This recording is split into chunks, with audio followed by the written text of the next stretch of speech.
नमस्कार मित्रांनो, बिग बॉसमधील एका स्पर्धकाला तात्काळ रुग्णालयात दाखल करण्यात आले असून चाहते चिंता व्यक्त करत आहेत.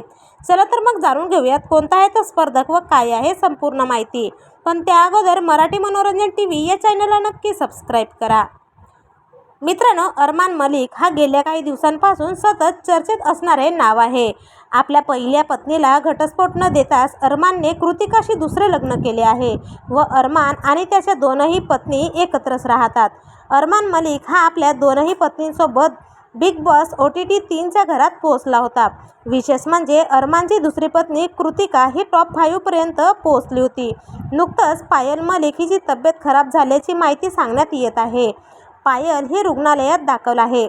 मात्र पायलचे रिपोर्ट ठीक नसल्याचेही सांगण्यात आले आहे. रात्रभर पायलला रुग्णालयात ठेवण्यात आले. पायल मलिकचे ब्लड प्रेशर वाढले असून तिला श्वास घेण्यासाठी त्रास होत आहे. मात्र पायलचे ते हाल बघून चाहत्यांनी चिंता व्यक्त केली आहे.